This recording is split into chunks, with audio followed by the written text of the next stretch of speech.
नेतारं भेतारं कर्म भूव्रतां ज्ञातारां विश्वतत्त्वानां वन्दे तद्गुणलबोधये। मङ्गलं भगवान् वीरो मङ्गलं गौतमो गणी मङ्गलं कुन्दकुन्द्राद्यो जैनधर्मोऽस्तु मङ्गलं। सर्वमङ्गलमाङ्गल्यं सर्वकल्याणकारकं प्रधानां सर्वधर्माणां जैनं जयतु शासनं जैनं जयतु शासनम। आचार्य कुंदकुंज स्वामी जयवंत हो।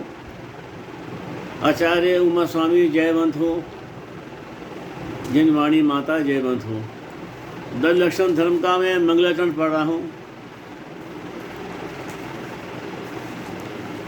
जो क्रोध मद माया अपावन लोभ रूप विभाव है उनके अभाव स्वभाव में उत्तम क्षमादि स्वभाव है। उत्तम क्षमादि स्वभाव ही इस आत्मा के धर्म है सत्य शाश्वत ज्ञान में निज धर्म शेष अधर्म है। निज आत्मा में रमण संयम रमण ही तप त्याग है। निज रमण आकिंचन है निज रमण परिग्रह त्याग है। निज रमणता ब्रह्मचर्य है निज रमणता 10 धर्म है। निज जानना पहचानना रमना धर्म का मर्म है। अरहंत है 10 धर्म धारक सिद्ध है। आचार्य है वो बुझाए हैं मुनिराज सर्व प्रसिद्ध है। जो आत्मा को जानते पहचानते करते रमन वे धर्म धारक धर्म धन है उन्हें हम करते नमन। आज उत्तम आर्जव धर्म का है। वैसे तो ये आत्मा के धर्म है। आत्मा के 10 लक्षण हैं। धर्म के 10 लक्षण हैं। ये तो 12 महीने ही हमें इनकी साधना करनी चाहिए और अपने में इनकी प्रगटता करनी चाहिए। इनके स्वरूप का वर्णन इन 10 लक्षण धर्म के अंदर ही इन दिनों में बताया जाता है। तो हमें चाहिए कि इसका स्वरूप को सुनकर हम भी अपने जीवन में बदलाव लाएं और अपनी आचरण को अपनी श्रद्धा को अपने बदल कर अपने आत्मकल्याण करें। क्षमा और मार्दव के समान ही आजब भी आत्मा का स्वभाव है। आजब स्वभावी आत्मा के आश्रय से अनादि से विद्यमान आत्मा में जो कपट मायाचार के परिणाम होते हैं उनका अभाव होने पर जो सुख शांति और सरलता प्रकट होती है उसका नाम है आजब धर्म। यद्यपि आत्मा तो आजब स्वभावी है पर अपने स्वभाव को न जानने के कारण हम इस संसारी जीवों ने अनादि से ही आत्मा में माया कषाय को आश्रय दे रखा है। मतलब माया कषाय हमारे अंदर विद्यमान चली आ रही है। रिजो भावो भारभवम रिजो भावो आर्जवम मतलब रिजु माने सरलता ही आर्जव है। सरलता का नाम आजब है और आजब के साथ लगा उत्तम शब्द सम्यक दर्शन की का प्रतीक है। इसीलिए सम्यक दर्शी जो ज्ञानी जीव होते हैं उनके ही उत्तम आजब गुण में प्रकट होता है। ज्ञानी व्यक्ति बहुत मन कषाई और सरल स्वभावी होता है। रतनकर शाब्दाचार में भी आचार्य समन्वय स्वामी ने वर्णन किया है आजब धर्म के बारे में कि धर्म का श्रेष्ठ जो लक्षण है वो आर्जव है। अर्थात परिणामों में रहने वाली निरंतर रहने वाली सरलता।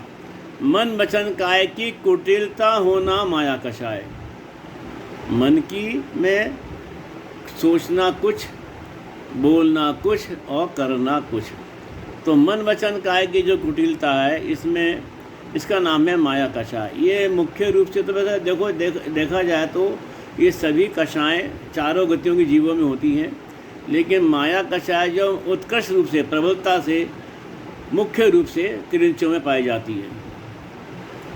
आजव धर्म जो है पाप का खंडन करने वाला और आत्मा में सुख और शांति और सरलता को उत्पन्न करने वाला है।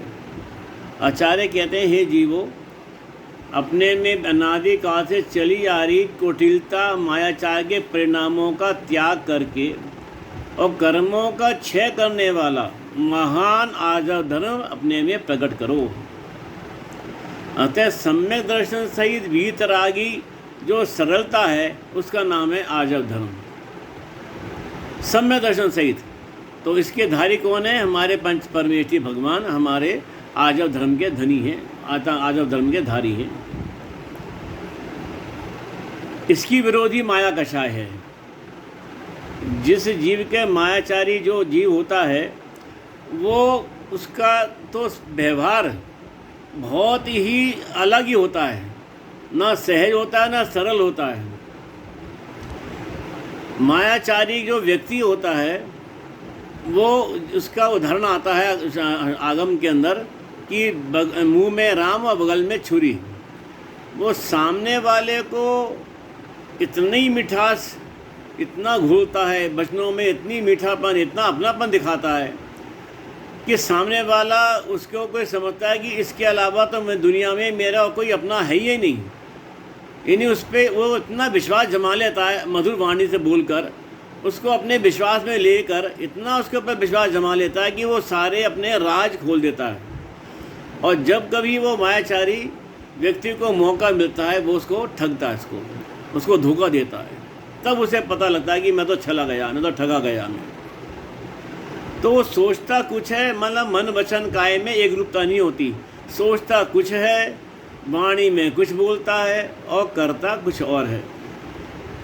मन में तो होते हैं उसके खोटे भाव होते हैं, कपट के भाव होते हैं, मायाचार के भाव होते हैं, लेकिन वाणी में ऐसी मधुरता घुलता है, मिश्री की सी ऐसी मधुरता घुलता है और सामने वाले को अपना बना लेता है। और जब भी जैसे ही मौका लगता है उसका जो जितना बुरा से बुरा हो सकता है वो उसका बुरा कर देता है, एक सेकंड नहीं लगाता। मन वचन काया की एक रूपता का नहीं होना ही इसका नाम है माया कषाय। वो मायाचारी जो है अपने सभी कार्यों की सिद्धि, अपने स्वार्थ की सिद्धि, वो सब काहे से वो करता है? वो मायाचारी से, मायाचार से सिद्ध करना चाहता है।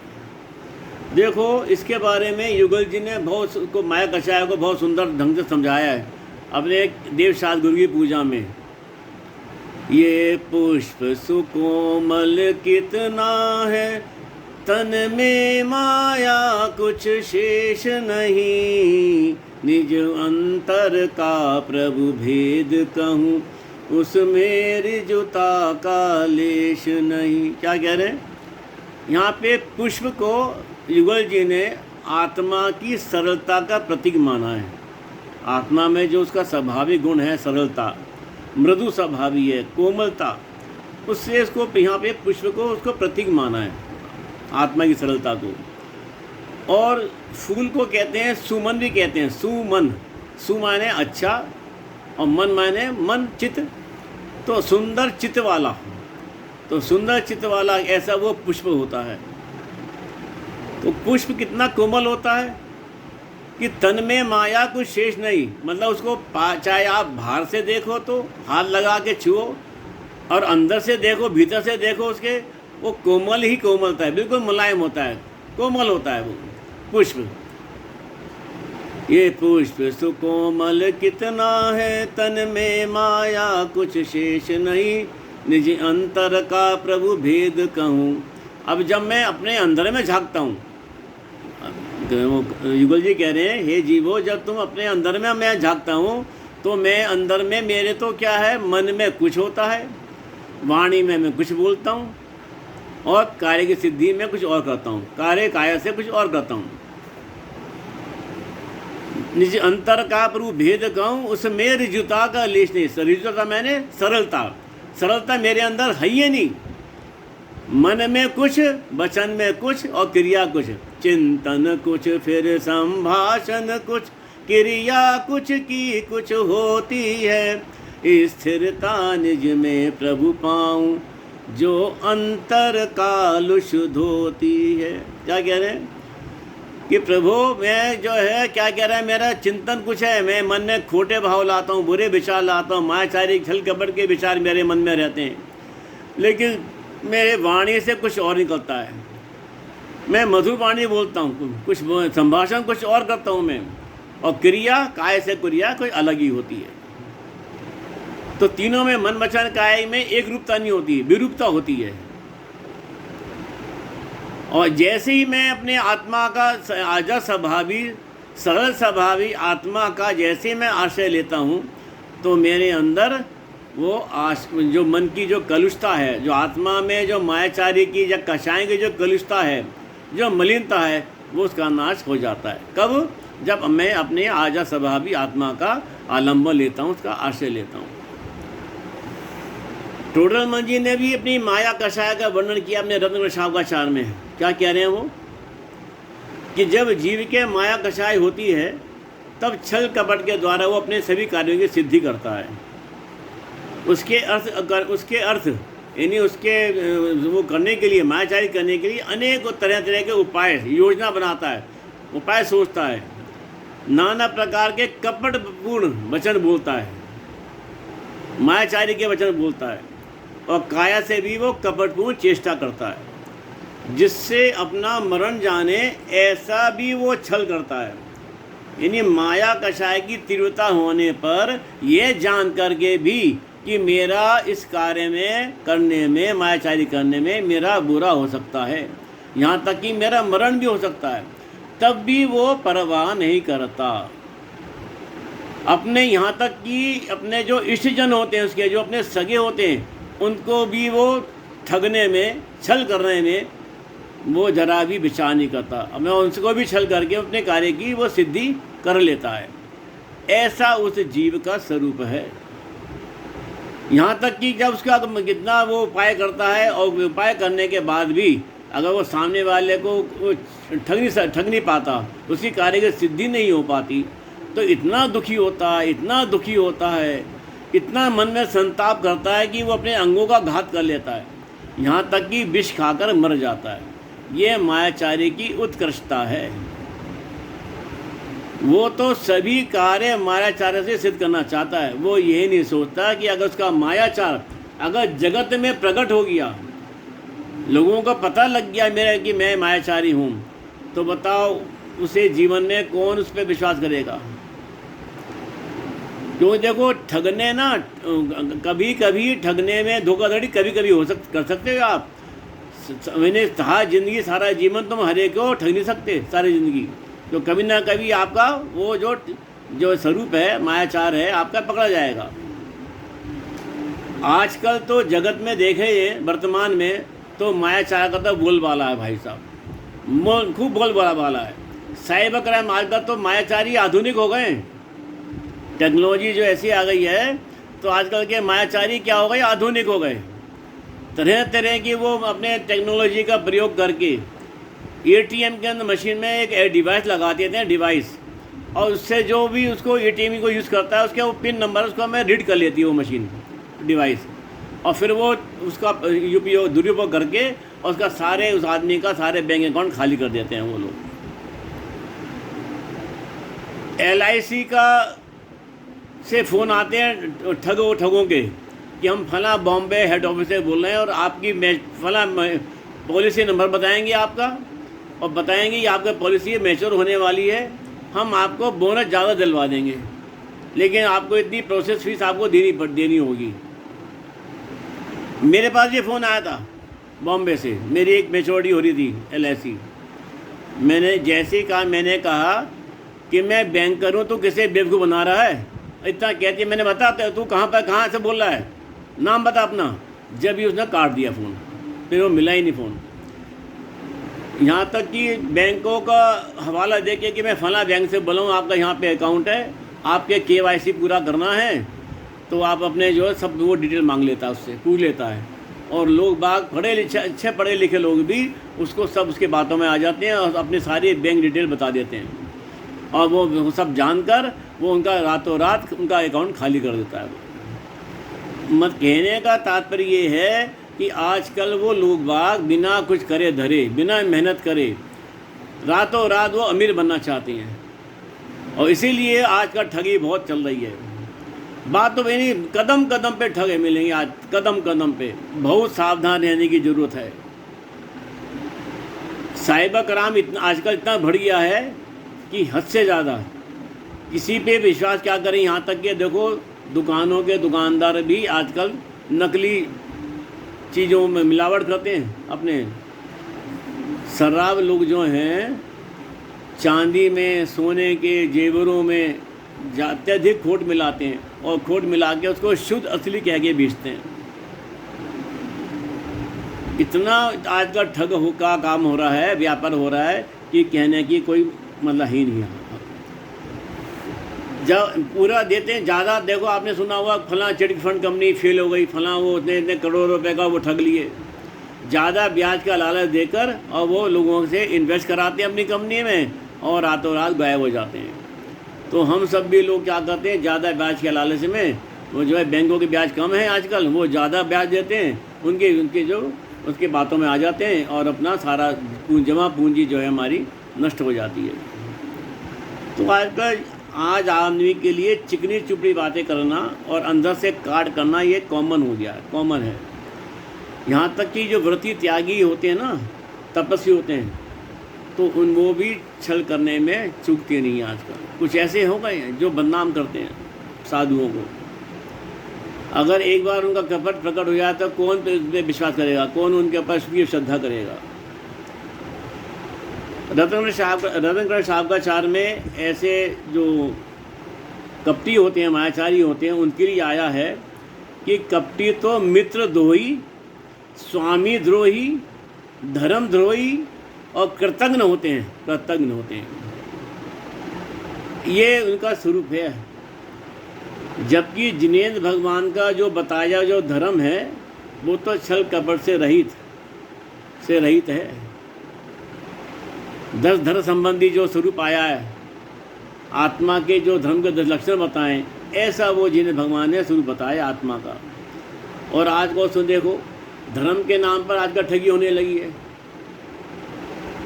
टोपी और सफ़ेद कपड़े पहन के आते हैं लोग बाग, और बड़े बड़े तीर्थ स्थानों के और मंदिरों के वो दान की किताबें छपा लेते हैं, रसीद बुक छपा लेते हैं, और घरों में जाकर और पोस्टर साथ में होता है उनके, देखो यहाँ पे तीर्थ क्षेत्र में यहाँ फला योजना चल रही है, और आपको जो है इसमें दान देगा, आपका बहुत जो है पुण्य का आपका बंद होगा।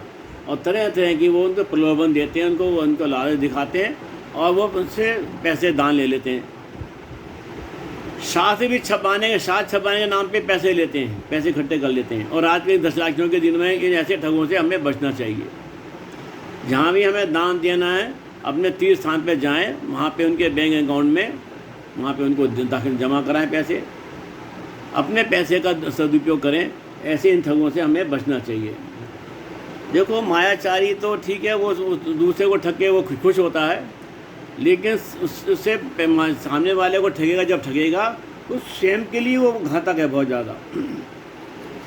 क्योंकि वो मायाचारी व्यक्ति को हमेशा ये आशंका रहती है कहीं मेरा ये जो है मायाचार कहीं पकड़ ना हो जाए।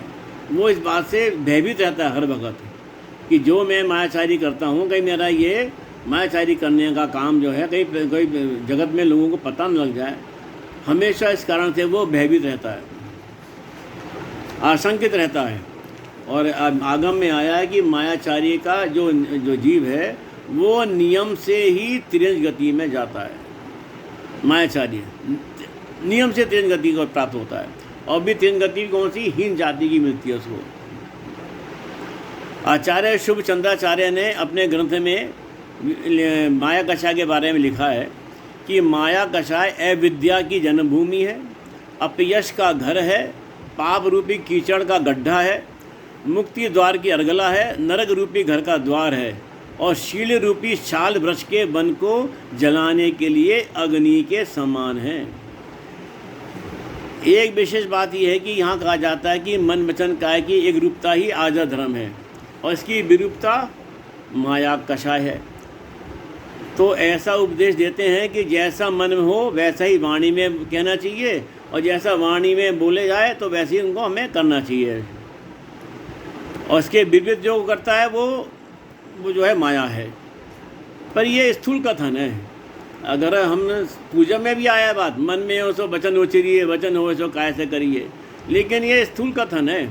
अगर हम गहराई से आगम के आलोक में इसमें का विचार करें तो कई इसमें चीज़ें यानी खड़ी हो जाती हैं, कई प्रश्न खड़े होते हैं।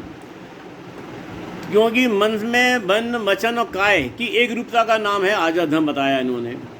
तो भैया ये तो बड़ा स्थूल रूप से कथन कहा गया है। जिन जीवों के मन, वचन, काय नहीं है तो उनका मतलब क्या, उनके मायाचारी है। जैसे हमारे सिद्ध भगवान, सिद्ध परमेष्ठी, उनके तो ना मन है, ना वचन है, ना काया, शरीर ही नहीं है उनका। तो क्या वो मायाचारी हैं वो सिद्ध भगवान हमारे? अरे भैया वो तो उत्कृष्ट आजव धर्म का धर्मी है, उत्तम बात का आजव धर्म का धर्मी है। और सुनो, एक केंद्रीय जीव के सिर्फ क्या होती है, सिर्फ उसका काया होती है, मन वचन होते ही नहीं है। तो क्या इसका मतलब है कि जितने भी स्थावर जीव हैं, एक केंद्रीय जीव हैं, निगोदे जीव हैं, तो क्या उनके आजव धर्म है? नहीं, माया कषाय वहाँ विद्यमान है, सारी कषाय वहाँ विद्यमान होती हैं। ठीक है ना? तो वो ये तो इनमें कई चीज़ें हैं इसके अंदर। अब हमारे भावलिंगी मुनिराज हैं, वो शुद्ध उपयोग में रमण करते हैं, मौन रहते हैं, वो बोलते ही नहीं है, वो बोलते ही नहीं है। तो उनका क्या मतलब है कि उनके आजा धर्म नहीं है? इन्हीं आजा धर्म को, आजा धर्म के लिए बोलना जरूरी है क्या? वाणी से बोलना जरूरी है? नहीं, ऐसा नहीं है। मैंने बताने बहुत स्थूल कथन है ये। कितनी ये चीज़ें हैं ऐसी हैं। अब देखो, एक मार्केट में मान लो 3 दुकानदार हैं और एक ही तरह का वो कपड़ा बेचते हैं। ठीक है, कोई 10 रुपये बेचता है, कोई 15 रुपये, कोई 20 रुपये। अब वो लोग बाग बड़े वो भ्रम में बजाते हैं कि क्या लूट मची हुई है। कोई एक ही कपड़ा तो एक ही तरह का है, ये 10 रुपये बोल रहा है, 15 बोल रहा है, 20 रुपये बोल रहा है। अब वो तीनों दुकानदार एक दफ़े इकट्ठे हो जाते हैं और एक फैसला करते हैं कि हम तीनों हम 3 अलग अलग रेट ना रखें, अगर एक ही रेट रखें तो सबको फ़ायदा होगा।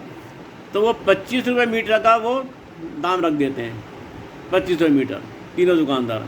अब बताओ, अब उन्होंने तीनों की वाणी एक ही है, सब कुछ एक है, काया से वो कपड़ा बेच रहे हैं वो शरीर के माध्यम से। तो क्या उनके आजा धर्म हो गया क्या? ये तो योजनाबद्ध मायाचारी है, योजनाबद्ध बनाकर मायाचारी करना है। तो भैया एक जो है इस प्रकार से ये बेरूपता जो है, ये इसके लिए आज आगम में आया है कि अगर गहराई से अगर हमने देखें तो इसे मन बचाए काय की जो एक रूपता, ये जो बात कही गई है, तो वो भी एक मायने में कुछ हद तक ठीक है। क्योंकि असल में चक्कर क्या है, हमारी मजबूरी ये है, आचार्य की मजबूरी ये है कि हमें जो बताना है, बोलने यानी माजव धर्म को बताने वाले भी मन वचन काय वाले हैं और जिनको बताना है वो भी मन वचन काय वाले हैं। तो मन वचन काय के माध्यम से ही वो उस बात को समझाते हैं, आजा धर्म को। तो फिर ये आजा धर्म ये बात क्यों आती है कि मन में हो तो वचन उचरिए, वचन हो तो काय से करिए? ये भैया आचार्य यहाँ पे कहते हैं कि हे जीवो, तुमने स्वरूप क्यों उसको समझा नहीं, इसका भाव यहाँ था नहीं समझा। अरे भैया, अपने मन में को इतना पवित्र बनाओ, इतना पवित्र बनाओ कि खोटा भाव आए ही नहीं, कोई खोटा विचार आए ही नहीं। जब खोटा विचार मन में नहीं आएगा तो वाणी से भी क्या होगा, यानी सम्यक वाणी निकलेगी, सत्य वचन निकलेंगे, और फिर काया से भी क्या, वो कार्य जो है बिल्कुल अनुरूप होगा, उसके अनुरूप होगा, धर्म के अनुरूप होगा। अब उसको अगर उल्टा ले लें तो मान लो किसी के मन में खोटा भाव आया, किसी को मर्डर करने का, किसी को मारने पीटने का, किसी को ठगने का भाव आया, वाणी में उसने प्रकट कर दिया अपने साथियों के और उन्होंने वो कर डाला। तो क्या उसको आजा धर्म हो जाएगा? नहीं होगा। तो इसलिए कहा है कि भैया तुम अपने मन को इतना पवित्र बनाओ, इतना पवित्र बनाओ कि इसमें माया कषाय का भाव कोई आए नहीं, कोई जरा सा भी खोटा भाव नहीं आए उसके अंदर। और वाणी से फिर तुम्हारी जो निकलेगी वो धर्म के अनुरूप होगी और काय से भी क्रिया जो है वो भी धर्म के अनुरूप होगी। तो इसलिए क्या यहाँ कहा कि आजा धर्म होने के लिए मन वचन काय होना जरूरी नहीं है।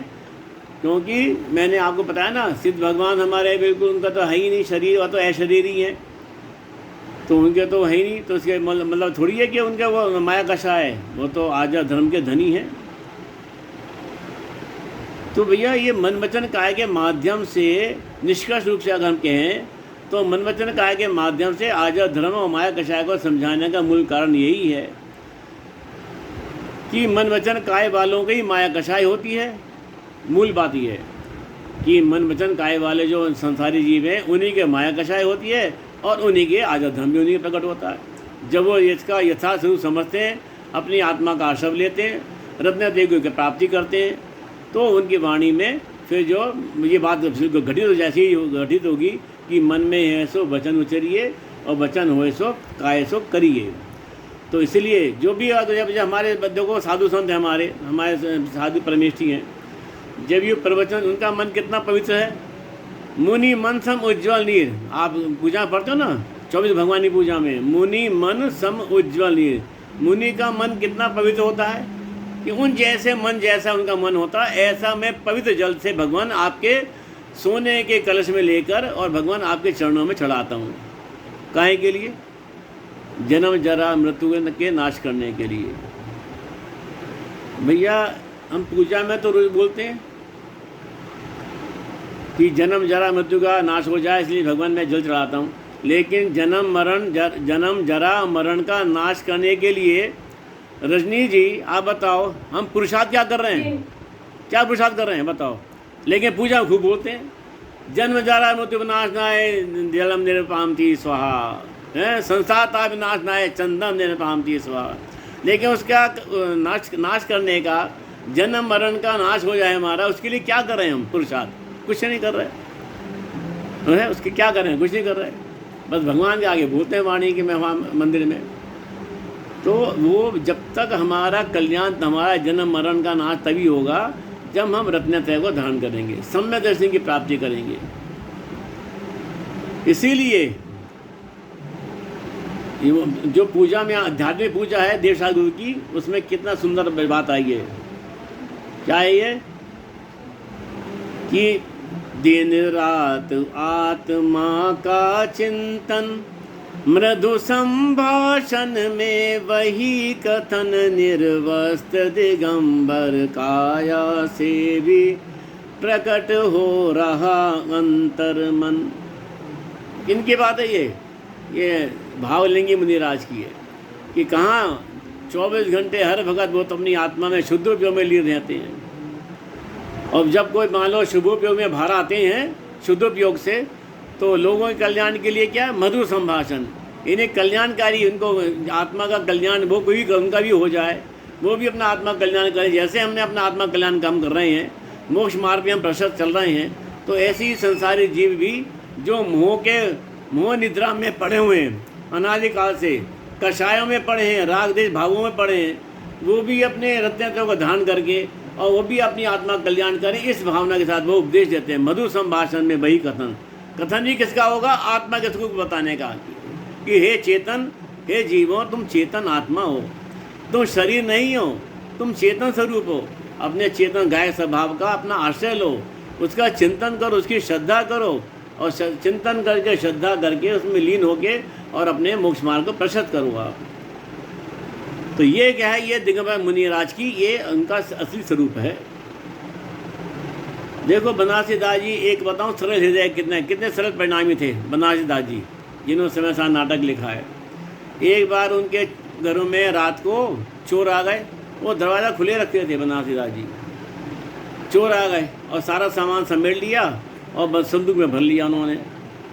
जब संदूक में सारा सामान भर लिया तो उनसे इतना भारी हो गया, उनसे उठा नहीं वो। तो ये बनारसी दास जाग गए थे, वो सब चुपचाप देख रहे थे बैठे हुए, ये सब चोर जो हैं सारा सामान लूट रहे हैं और उसमें भर रहे हैं। तो जब से वो संदूक उठा नहीं तो वो खुद आए और उन्होंने हाथ लगा के उनके सिर पर रख दिया संदूक। बड़े वो तो उन्होंने देखा नहीं अभी कौन किसने हाथ लगाया, क्या करा। उसने कोई हमारा एक और साथी होगा पीछे रह गया होगा, उसने लगाया अच्छा था। खैर जब वो अपने घर पहुँचे और माँ को जाके बताया सही बात, तो उन्होंने कहा अरे मूर्खों, तुमने क्या करा है ये? तुम बनारसी दास के घर पे से चोरी करके आए हो आज। बोले महापनी किसने अंधेरे में आके और हमारे सिर पर रख दिया बक्सा। तो बोले कि वो बनारस दादी होंगे, जाओ फ़ौरन जाओ उनके घर पे, उठाओ उसको बक्से को और फ़ौरन जाओ घर पे, उनको देख के आओ, उनके चरणों में माफ़ी मांग पढ़ के माफ़ी मांगना उनसे। ऐसा तुमने दुष्कृत कार्य किया। वो महान विद्वान और महान धर्मी व्यक्ति धर्मात्मा है, तुम्हें तो जो है तुम्हें नरक में जगह नहीं मिलेगी ऐसे किस आदमी का तुम घर पहुंच गया तुम। तो वहाँ जाते हैं उनके जो फिर उनको देशना देते हैं बनारस दास जी, उनका जीवन पलट जाता है, वो आगे से चोरी करने का वो त्याग कर देते हैं। तो ऐसे सरल परिणामी थे बनारस दास जी। तो ऐसे ही सरलता हमारे अंदर आजा धर्म, हम भी आजा स्वभावी आत्मा का आश्रय लेकर और उत्तम आजा धर्म प्रकट करें, यही भावना और हमारी आत्मकल्याण करें, यही भावना है आजा धर्म की। आज कैसे बताने की, आज मैं उसकी पूजा का अर्थ बताता हूँ। मैं आपका जो पूजा में और ठीक है,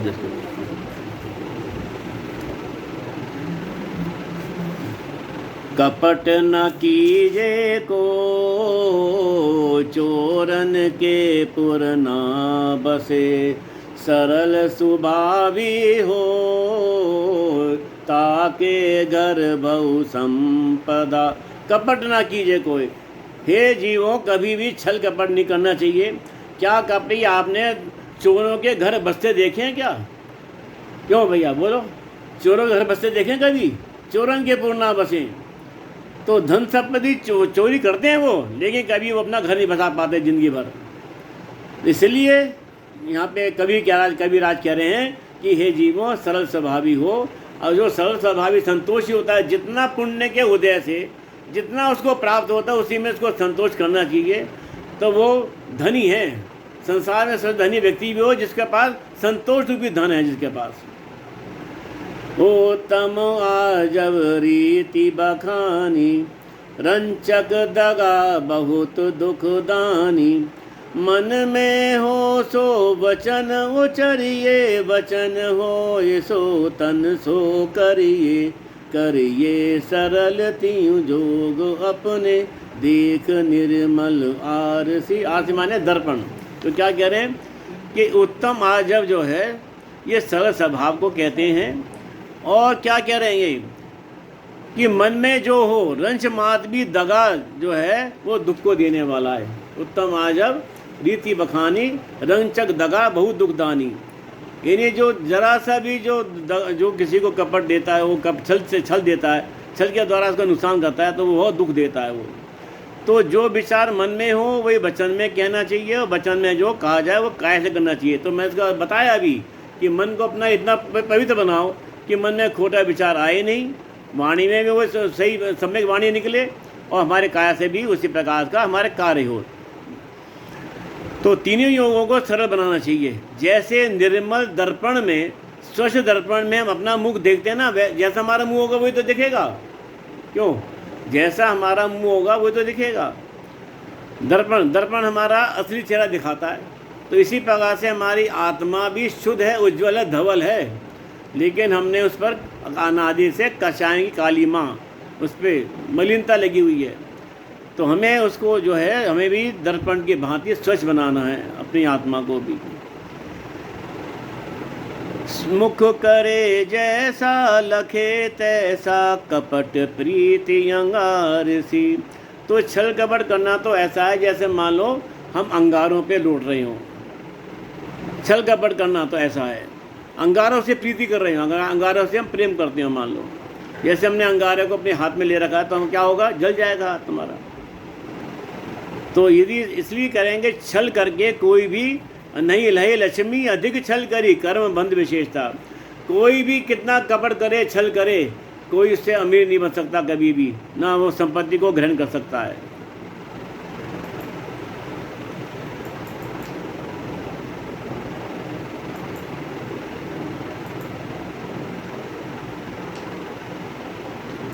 Recording in progress.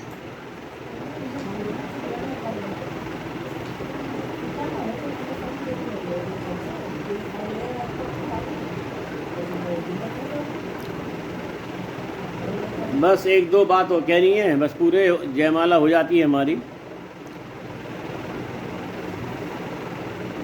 तो छल कपट करके कोई भी संपत्ति को प्राप्त नहीं कर सकता, संपदा धन संपदा को प्राप्त नहीं कर सकता, वैभव को प्राप्त नहीं कर सकता।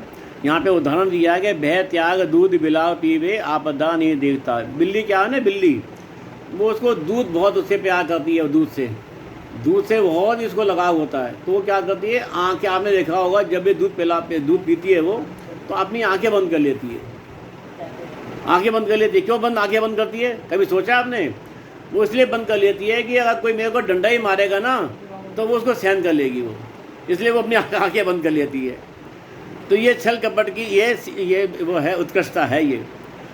तो इस पीछे मार पड़ेगी, इस वजह से वो छल करने वाले का जो वो चेहरा ना देख सके तो उसका वो दूध से वो हट जाएगा वो।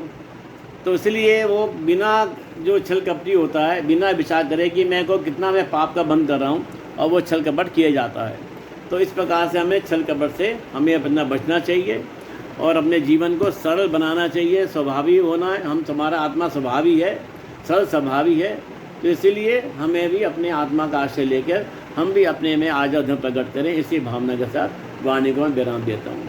जिन जावानी के ज्ञान ते सूझे लोकालोक, सो बानी मस्तक नमो सदा दिए तो ये जिनवानी भारती तो दपो दिन रैन, जो तेरी शरण आ गए सो पार सुख।